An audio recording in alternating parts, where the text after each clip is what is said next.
Well, Meghan Markle is allegedly very worried that Prince William could move to strip her of her Duchess of Sussex title when he becomes monarch. Of course, Harry and Meghan. It began as nothing more than a whisper echoing through the marble halls of Westminster, a secret meeting behind doors that rarely open without consequence. No one thought the motion would pass. No one imagined it could.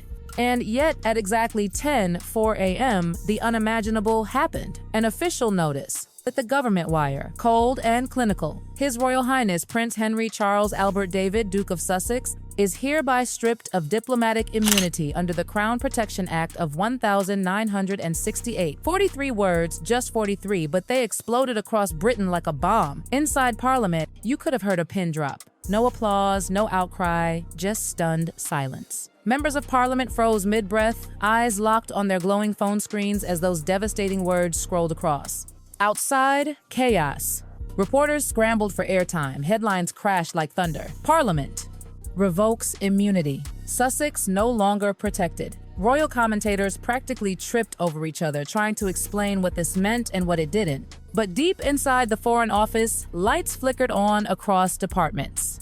Legal teams dusted off century-old documents. Policy staff began drafting emergency memos. A message went out to every UK consulate worldwide. Subject line: immediate reassessment of Sussex travel status. The tone: cold, bureaucratic, urgent.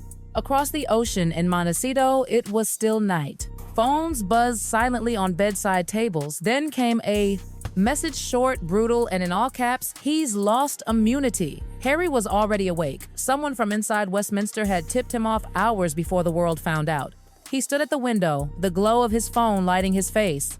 One line kept flashing back at him, effective immediately. Panic rippled through his security team. Do we call the U.S. State Department? One asked. Should he go to Canada? Another whispered. No, someone muttered darkly. If he runs now, it'll look guilty. Inside Downing Street, a senior advisor murmured words that carried the chill of prophecy. The Crown just drew a line. This wasn't metaphorical, it was structural. Diplomatic immunity wasn't just a legal shield, it was the monarchy's symbolic armor. Stripping it away meant Parliament had just declared that even royal blood wasn't untouchable. By noon, social media was on fire. Some screamed political vendetta, others called it overdue justice. Hashtags exploded, number Sussex sanctions and number no more privilege. Then, at 12:47 p.m., one line from a leaked memo hit the press. All protective privileges are hereby suspended. Security to be restructured at host country discretion. That one sentence changed everything. Within the hour, whispers from Buckingham Palace confirmed the obvious: this wasn't just bureaucracy, it was punishment. And somewhere between London and Montecito, a single encrypted text buzzed across a private line. He needs to leave London now. Remain the Duke and Duchess of Sussex despite giving up their royal duties 5 years ago and then going on to publicly slam the monarch. The call came through scrambled lines. Where are you? The voice demanded. It was a royal aide, low and breathless. Still at Frogmore, Harry answered, though even as the words left his mouth, he knew it wouldn't be safe for long. Then move tonight before the papers hit stands. Orders like that used to come wrapped in discretion, not desperation. But now it sounded like a full-scale evacuation. Across London, Parliament's committee rooms buzzed with legal arguments. Junior ministers clashed over procedure. Can you even revoke immunity retroactively? One asked. A Home Office barrister whispered the haunting truth. We've entered uncharted law. By dawn, the Foreign Secretary had signed an advisory note.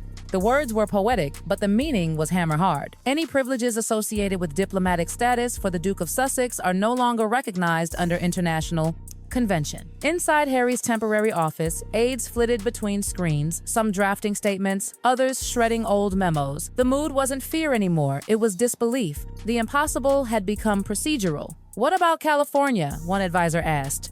Too obvious, another replied.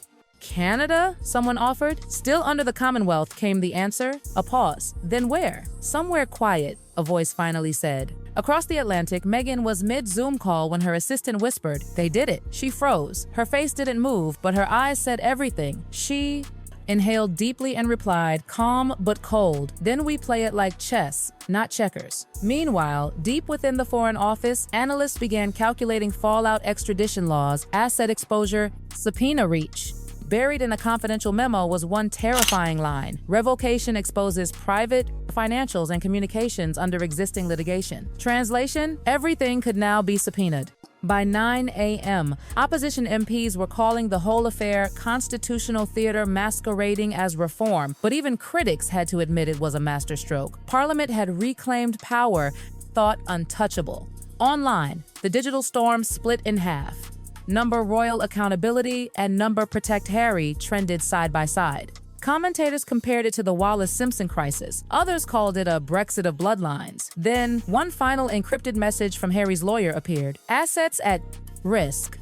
Discovery exposure increasing.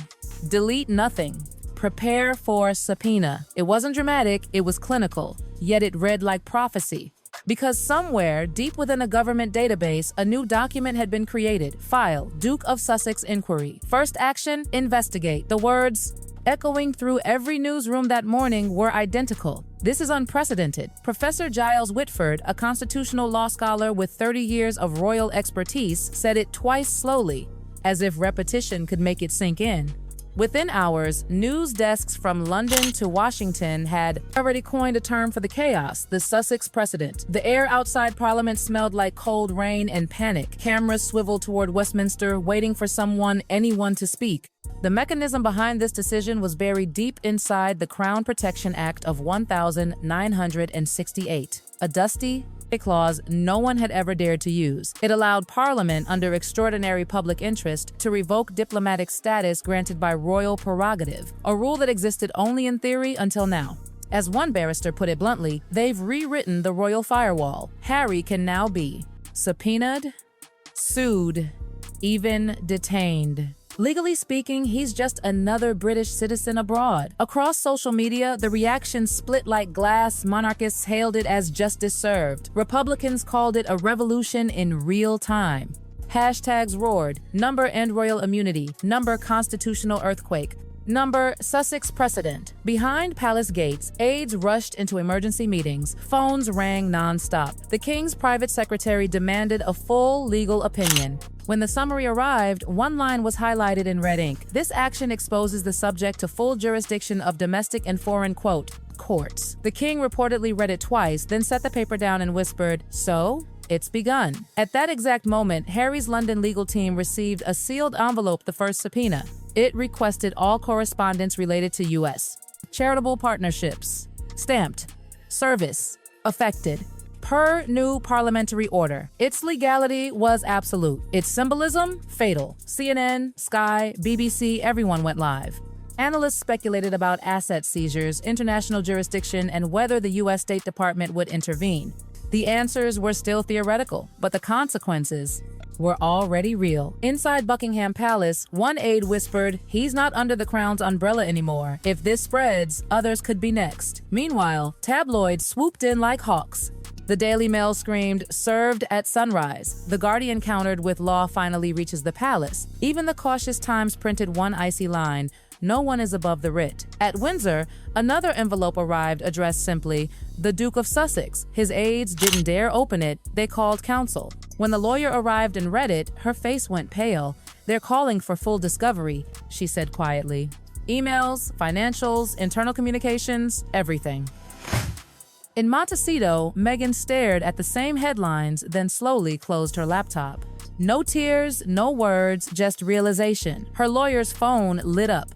The text read, "This isn't symbolic anymore. They're coming for the files." Inside Buckingham, panic mixed with denial. Senior officials debated optics, how to appear dignified without seeming complicit, how to defend the crown without admitting its vulnerability. A former press secretary muttered bitterly, "You can't spin constitutional surgery." By evening, a top advisor to the king spoke with chilling precision. "The problem isn't the subpoenas, it's what comes next. Discovery will tear the walls down. Nothing will stay private, not calls, not deals, not emails." By nightfall, palace guards subtly increased security at every royal residence. The official press statement was only 5 lines long. "We acknowledge receipt of documentation issued by parliamentary authority. The crown will comply with all lawful requests." But behind closed doors, the mood wasn't compliance, it was containment. The monarchy wasn't protecting a person anymore, it was protecting the illusion of immunity. The first search order came at 8:42 a.m. Plain-suited officers arrived carrying sealed warrants, calm, silent, deliberate. In London, boxes of files were seized from private royal offices.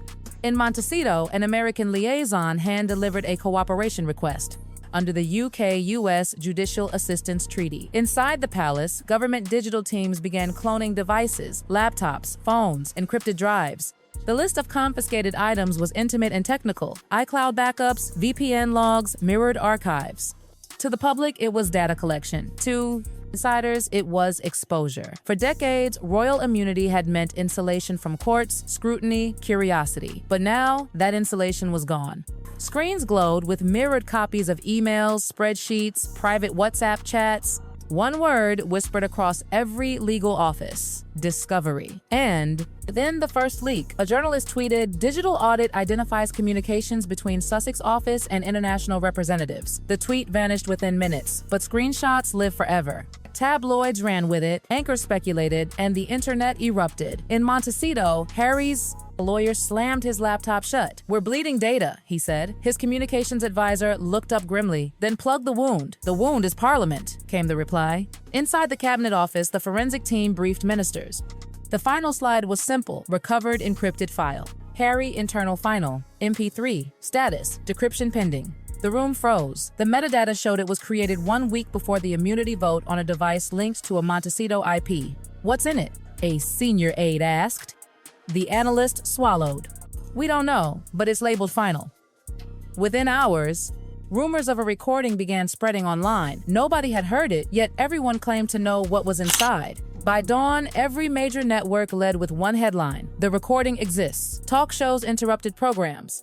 Experts shouted about betrayal, sovereignty, and truth. Commentators called it the end of the royal order. Across Westminster, aides frantically drafted the same sentence for MPs. Parliament does not comment on ongoing investigations, but even silence became a statement.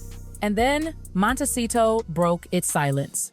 Harry went live, no teleprompter, no script, just a glass of water and a camera. "I know what's being said about me," he began. "And yes, the voice in that recording is mine." The world leaned in. "That wasn't a confession," he said, voice steady. "It was a warning. I knew Parliament was moving, and I refused to be silenced. I wasn't leaking secrets. I was protecting my family." He leaned forward. "You think immunity was my shield? It was my cage." The words hit like thunder. Even his critics hesitated. Then, static. The feed glitched. A faint overlay flashed for 2 seconds. File name: Crown Meeting, Euro 1, Wave. And vanished. Parliament scrambled to deny interference, but it was too late. The internet had already decided it was real. That night, the London Times summed it up perfectly. It's not about immunity anymore. It's about inheritance of truth, fear, and power. The next morning, the inquiry chamber was packed wall to wall. Cameras clicked, lights glared, every breath recorded. Prince Harry sat center, no uniform, no medals, just a man facing the nation's lawmakers. The prosecutor's first question sliced through the silence. "Did you know, Your Royal Highness, that this action would strip you of protection under international law?" "Yes," Harry said softly, "and I accepted it." Gasps filled the room. "And yet," the prosecutor continued, "you recorded private conversations with government officials."